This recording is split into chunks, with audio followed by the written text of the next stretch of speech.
बिस्मिल्लाहिर्रहमानिर्रहीम इय्याका नअबुदु व इय्याका नस्तईन। अस्सलाम वालेकुम स्टूडेंट्स, आई होप आप लोग सब खैर खैरियत से होंगे। और इससे पहले आप लोगों ने जो लेक्चर मैंने शेयर किए हैं वो देख लिए होंगे। लेक्चर नंबर 7 है हमारा ये, और लेक्चर नंबर 7 हमारा है sources of international law. Sources of international law उसी बच्चे को समझ आएगा, उसी स्टूडेंट को समझ आएगा जिसने इससे पहले वाले 6 लेक्चर सुने होंगे। ख़ास तौर पे इससे पहले जो मैंने आप लोगों के साथ लेक्चर शेयर किए हैं सोर्सेज ऑफ लॉ के, जिसमें लेजिस्लेशन, प्रेसिडेंट और कस्टम, ये तीनों सोर्सेज को इन डिटेल मैंने डिस्कस किया है। ये नेशनल लेवल के सोर्सेज थे, नेशनल लॉ के सोर्सेज थे। तो आप लोगों ने उन लेक्चर्स को सुनना है। उसके बाद ही आपने लेक्चर नंबर 7 पे आना है। लेक्चर नंबर 7 हमारा सोर्सेज ऑफ लॉ क्या है, इंटरनेशनल लॉ जो हमारा है, जो इंटरनेशनल लेवल के ऊपर होता है, उसके सोर्सेज हैं।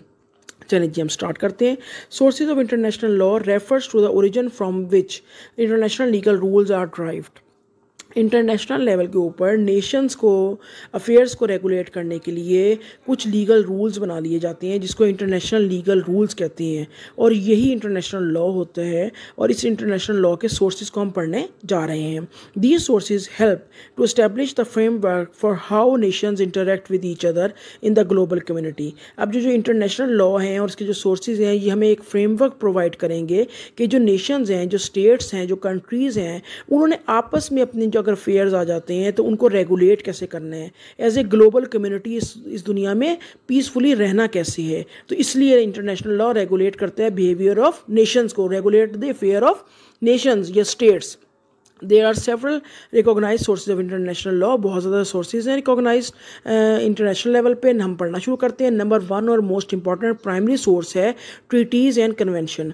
ट्रीटीज़ क्या होते हैं? Treaties are formal written agreements between states. देखें, आम इंडिविजुअल आपस में जब भी कोई चीज़ करते हैं तो मुआहदा करते हैं, कॉन्ट्रैक्ट करते हैं। आप लोगों ने सुना होगा एग्रीमेंट करते हैं सेल परचेज़ का जिस तरह, तो उसके अंदर अपने ऊपर कोई टर्म्स एंड कंडीशंस लागू कर लेते हैं और उसी के ज़रिए उस टर्म्स एंड कंडीशंस को फॉलो करते हुए वो अपनी सेल कंप्लीट करते हैं। ऐसा ही होता है। तो जब इंटरनेशनल लेवल पे जब ये काम हो रहा होता है दो नेशंस के दरमियान, तो वो कोई भी इशू, कोई भी मैटर, चाहे वो बिजनेस से रिलेटेड हो, चाहे वो अफेयर्स, एक्सटर्नल अफेयर्स से रिलेटेड हो, चाहे वो जो वर्ल्ड लेवल पे पॉलिटिक्स हो रही है उससे रिलेटेड हो, कोई भी इश्यूज़ जो होते हैं वो जो नेशंस होती हैं, जो स्टेट्स होती हैं, वो आपस में फॉर्मली रिटन एग्रीमेंट साइन कर लेती हैं और वो अपने बिहेवियर को रेगुलेट करती हैं उसके लिहाज से, उन कंडीशंस के टर्म्स एंड कंडीशंस को फॉलो करती हैं। उन्हीं फॉर्मल रिटर्न एग्रीमेंट को हम ट्रीटीज़ कहते हैं अगर हम इंटरनेशनली देखें तो। और ये जो ट्रीटीज़ होती हैं ये primary source of international law होती हैं। They are often the most significant source of international law. Most significant, most binding और मोस्ट प्राइमरी जो है ना, ये सोर्स ऑफ फंडामेंटल सोर्स जो होता है वो ट्रीटीज़ है इंटरनेशनल लॉ की। Treaties can take various forms including bilateral between 2 states and multilateral involving multiple states. Treaties अब कई किस्म की हो सकती हैं, किसी हर सब्जेक्ट मैटर के लिहाज से इनका चेंज हो सकता है, लेकिन अगर हम पार्टीज़ के लिहाज से देखें तो कई किस्म की होती हैं। एक बायलैटरल भी हो सकती है। बायलैटरल का मतलब कोई सी 2 स्टेट्स, कोई सी 2 कंट्रीज़, कोई सी 2 नेशंस जो हैं वो इसको साइन कर सकती हैं और उन्हीं के ऊपर वो बाइंडिंग होगा। या फिर मल्टीलैटरल ट्रीटीज़ भी होती हैं जिसके अंदर बहुत मल्टीपल स्टेट्स इन्वॉल्व होती हैं, 20, 30, 100, 50, 200 इतनी स्टेट्स जो पूरे दुनिया की स्टेट्स हैं वो उसको साइन कर लेती हैं। उस तो जितनी स्टेट्स साइन करेंगी, एग्रीमेंट करेंगी, एग्रीमेंट के ऊपर साइन करेंगी, सिग्नेटरी कहते हैं उन्हें, तो उतनी उन्हीं जो कौमें हैं, उन्हीं जो नेशन है, उन्हीं के ऊपर वो ट्रीटी बाइंडिंग होगी और एज ए इंटरनेशनल लॉ के सोर्स के तौर पे मानी जाएंगी। एग्जांपल इसकी क्या है? United Nations charter is a multilateral treaty that forms the basis of the United Nations. United nation, UNO का नाम आप लोगों ने सबने सुना होगा, बड़ा खबरों में भी यूनाइटेड नेशन। तो यूनाइटेड नेशन क्या है? यूनाइटेड नेशन चार्टर भी एक तरह का फॉर्मल रिटन एग्रीमेंट है। इसे मल्टीलैटरल ट्रीटी कहते हैं क्योंकि तकरीबन 193 और इससे भी अब जो स्टेट्स हैं वर्ल्ड लेवल पे वो इसकी सिग्नेटरी हैं। वो क्या सिग्नेटरी उन्होंने क्या साइन किया है? उन्होंने कहा है कि यूनाइटेड नेशंस के तहत हम अगर 2 नेशंस के दरमियान में, 4 नेशंस के दरमियान में कोई भी डिस्प्यूट अराइज होता है तो हम रिजॉल्व करेंगे इसको पीसफुली, ताकि इस दुनिया को मज़ीद जंगों से बचाया जा सके। ये जो डिटेल लेक्चर है, बड़ा लेक्चर नंबर 8 है यूनाइटेड नेशंस के ऊपर। वहाँ पर इन डिटेल मैंने इसके ऑर्गन्स, इसका स्ट्रक्चर, इसको कैसे बनाया जाता है, इसका पर्पस क्या है, वो सारा डिटेल में मैंने डिस्कस किया है। इसको समझना आप लोगों के लिए बहुत ज़रूरी है क्योंकि ये मेन जो तमाम सोर्स ऑफ लॉ है वो यूनाइटेड नेशन के ऑर्गेनाइजेशन को समझेंगे तो ही हमें तमाम सोर्सेज ऑफ इंटरनेशनल लॉ समझ आएंगे। यहाँ पर आप लोगों का एक सोर्स प्राइमरी कंप्लीट हो गया, treaty and convention first source of international law है। Second source of international law क्या होता है? कस्टमरी इंटरनेशनल लॉ से कहते हैं। जिन्होंने custom as a source of law वाला लेक्चर हमने देखा है, जिन्होंने सुना है और समझा है, जिन्होंने इसको याद कर लिया है, उनका कॉन्सेप्ट क्लियर होगा। जिन्होंने वो नहीं देखा, आप काइंडली पहले इस वीडियो को यहाँ स्टॉप करें, पहले वो वाला लेक्चर आप कस्टम वाला सुनेंगे तो फिर आपको समझ आएगा।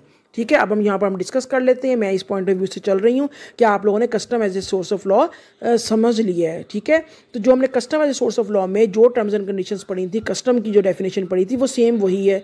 सिर्फ जब वो कस्टम्स बिटवीन नेशंस होगी, एक प्रैक्टिस हमारी बिटवीन नेशन होगी कि एक जो दो नेशन, चार नेशन साल से अपने कुछ किसी डिस्प्यूट को किसी खास तरीके से रिजॉल्व करती आ रही हैं और पीसफुली रह रही हैं, सेटल डाउन कर रही हैं, तो वो कस्टमरी इंटरनेशनल लॉ के हिस्से इख्तियार कर लेते हैं। क्या होता है customary international law? Customary international law is based on establish state practices. जो स्टेट की प्रैक्टिसेस हैं, जो एस्टेब्लिश्ड हैं, कई सालों से, सदियों से वो चलती आ रही हैं, उसी तरह उनके डिस्प्यूट रिजॉल्व हो रहे हैं नेशनल लेवल पे, यानी स्टेट लेवल पे, एक दूसरे दो स्टेट्स के दरमियान, तो उसको हम कहेंगे कस्टमरी इंटरनेशनल लॉ। शर्त सिर्फ वही है जो हमारी वैलिड कस्टम की थी, वो एसेंशियल सारे पूरे होने चाहिए। अगर वो सारे एसेंशियल्स पूरे होंगे तभी इंटरनेशनल लॉ उस कस्टम को as a source of law मानेगा। Customary law evolves over time as states consistently behave in a certain manner. Customary law कैसे evolve होता है?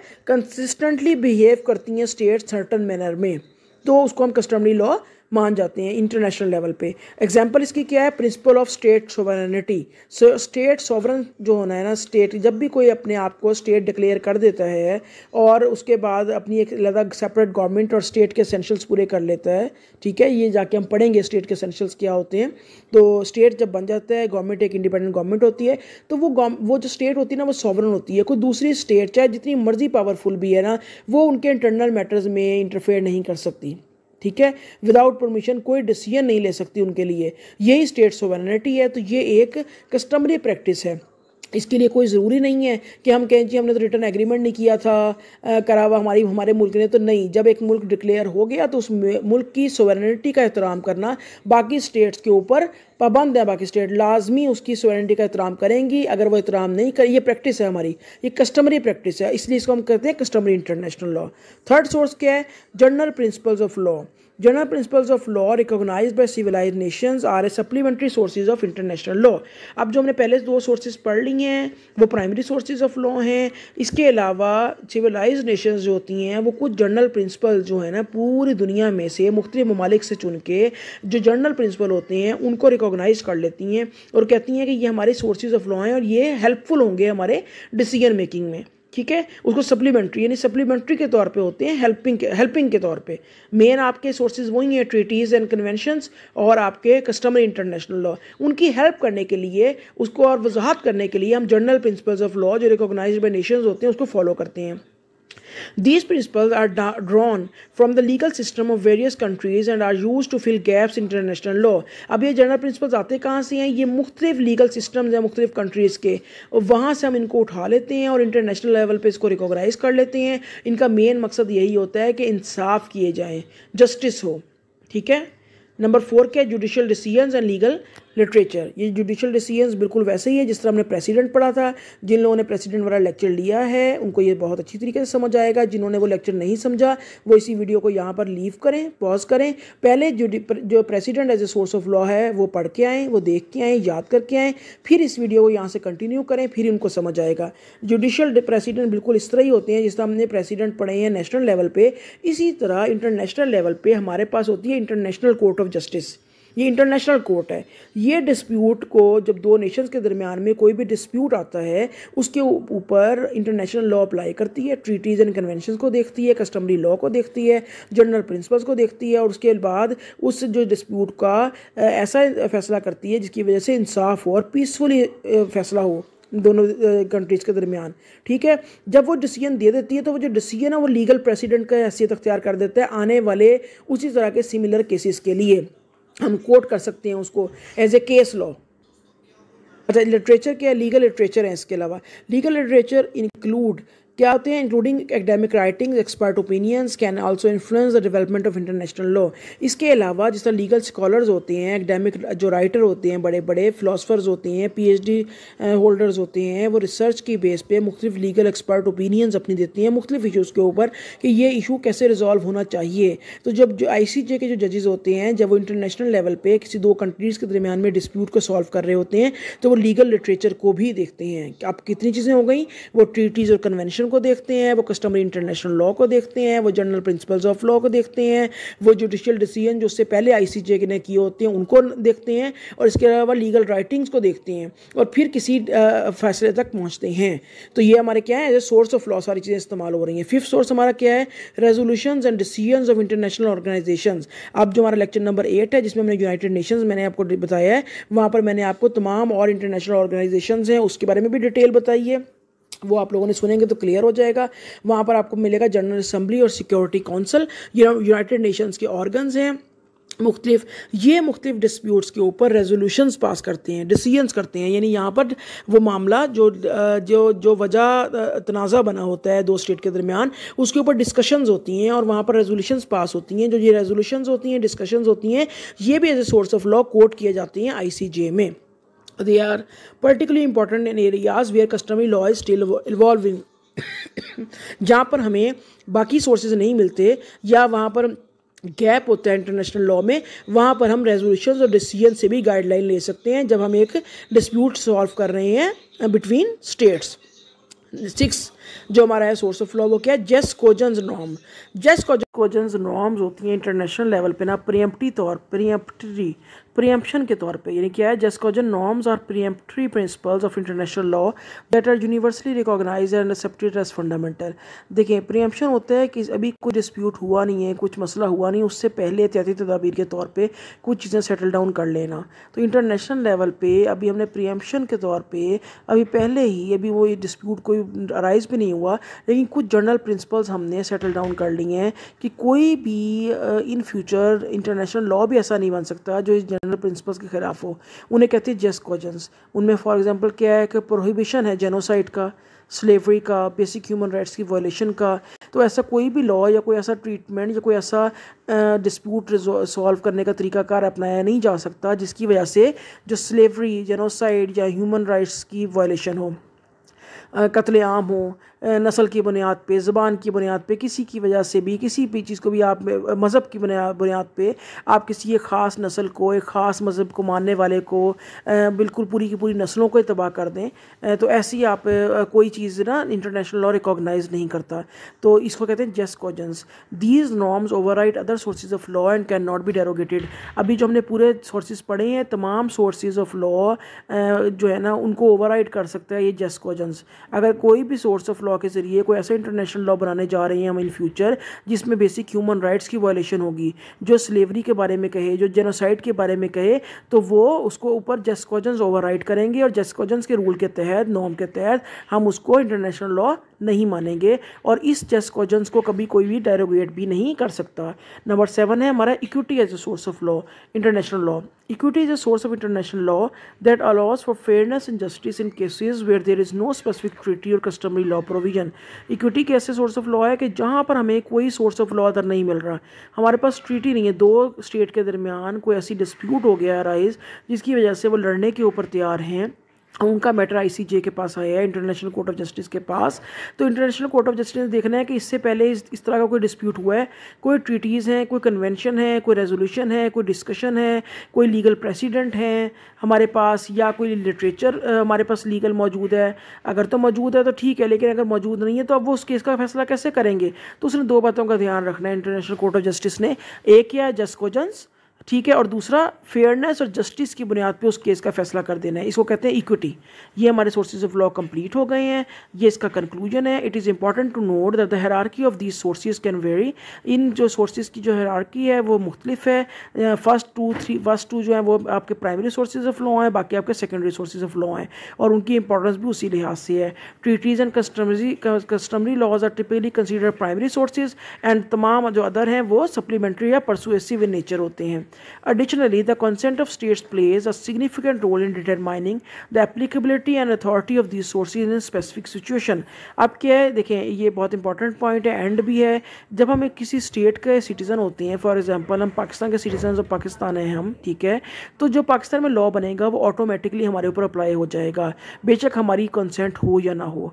लेकिन इंटरनेशनल लेवल पे स्टेट्स के ऊपर ऐसा नहीं होता। हाँ, मैंने आपको पहले बताया है कि जब स्टेट डिक्लेयर हो जाती हैं, उसके एसेंशियल पूरे होते हैं, तो वो सॉवरन होती हैं, वो खुद मुख्तार होती हैं। उनके इंटरनल मैटर्स के ऊपर, उनके इंटरनल मामलात के ऊपर कोई भी दूसरी स्टेट इंटरफेयर नहीं कर सकती।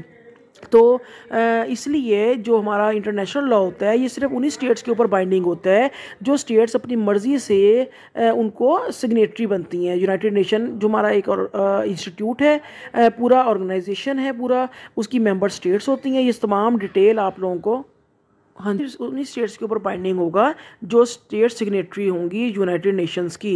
193 स्टेट्स इस वक्त सिग्नेटरी हैं, मेंबर स्टेट्स हैं, उनके ऊपर इंटरनेशनल लॉ लागू किया जाता है। वो अपनी उनकी एप्लीकेबिलिटी इंटरनेशनल लॉ की और अथॉरिटी को मानती हैं कि जब स्पेसिफिक सिचुएशन अराइज होंगी तो हम इंटरनेशनल लॉ के मुताबिक अपने डिस्प्यूट जो है ना उनको रिजॉल्व करेंगे। ये जो हमारा लेक्चर नंबर 8 है उसके अंदर आप लोगों को बड़ी डिटेल में तमाम यूनाइटेड नेशंस का पूरा स्ट्रक्चर, उसका पर्पस मिल जाएगा। यहाँ से अब आप लोगों का एमसीक्यू स्टार्ट हो गए हैं। फोरेंसिक साइंस वाले स्टूडेंट जो हैं वो एमसीक्यूज़ को यहाँ पर उसके स्क्रीनशॉट लेते जाएं और उसको लिखते जाएं। उसके बाद इसको अटैम्प्ट करें। अटैम्प्ट करने के बाद लास्ट के ऊपर इसकी जो की है इन आंसर की जो है वो शेयर की गई है येलो रंग की स्लाइड में। वहाँ से आप लोगों ने अपने आंसर्स मैच करने और इसके बाद मुझे रिज़ल्ट शेयर करना है अपना कमेंट में अपने रोल नंबर और नाम के साथ। जो लॉ के स्टूडेंट्स हैं, जो अदर यूनिवर्सिटीज़ के हैं, अदर कॉलेजेस के हैं, जो इसको एज ए अपने पेपर के पॉइंट ऑफ व्यू से इस लेक्चर को सुन रहे हैं, तो वो बेशक ये एमसीक्यूज़ वाला पोर्शन अटैम्प्ट नहीं करेंगे क्योंकि उनके पेपर पैटर्न में एमसीक्यूज़ नहीं होते। जो पंजाब यूनिवर्सिटी से एफिलेटेड कॉलेजेस हैं उनका ऑब्जेक्टिव पोर्शन नहीं होता। जो यूनिवर्सिटी है, जो यूनिवर्सिटीज़ के स्टूडेंट हैं, जो फोरेंसिक साइंस के स्टूडेंट हैं मेरे, उनका क्योंकि ऑब्जेक्टिव पोर्शन होता है, उनके लिए इन ऑब्जेक्टिव्स को सॉल्व करना मस्ट है। और आप लोगों ने अपना नाम और रोल नंबर के साथ अपना जो रिज़ल्ट है वो कमेंट बॉक्स में शेयर करना है। इसके अलावा जो और यूनिवर्सिटीज़ के और कॉलेजेस के हैं वो बेशक इसको अटैम्प्ट ना करें। अगर वो अटैम्प्ट करना चाह रहे हैं तो वो ये करेंगे कि वो जब अगर कमेंट उन्होंने करना है तो उन्होंने साथ लाजमन अपनी यूनिवर्सिटी का नाम या लॉ मेंशन करके फिर करना है, ताकि जो है ना उनकी मिक्सिंग ना हो फोरेंसिक साइंस के स्टूडेंट्स के साथ। समझ आ गई? आई होप फोरेंसिक साइंस वाले जो स्टूडेंट्स हैं उनको तो इस पैटर्न के ऊपर इन वीडियो लेक्चर को सुनने की आदत है और वो इस पे पैटर्न पे बड़े अच्छी तरीके से अमल भी कर रहे हैं। जो लॉ के स्टूडेंट्स हैं और अदर यूनिवर्सिटीज़ के हैं वो मेक श्योर करें कि जब वो कमेंट बॉक्स में अपना रिज़ल्ट दें तो अपने नाम के साथ लाजमन अपनी यूनिवर्सिटी और लॉ या लॉ का जो टैग है और अपना नाम वो ज़रूर मेंशन करें। ये आपके 15 MCQs हो गए। ये इसकी आंसर की है, इससे आपने मैच कर लेने हैं। ओके जी, आपका लेक्चर नंबर 7 कंप्लीट हो गया है। Thanks for watching. सब्सक्राइब करें इस चैनल को प्लीज़ और प्रेस करें बेल आइकन को ताकि आपको लेटेस्ट वीडियोस मिल जाएं। कमेंट बॉक्स में अपने आंसर शेयर करें और उसके अलावा इस वीडियो को शेयर करें ज़्यादा से ज़्यादा उन स्टूडेंट्स के लिए जो लॉ के बारे में इंफॉर्मेशन लेना चाहते हैं। ओके बच्चों जी, अल्लाह हाफिज़।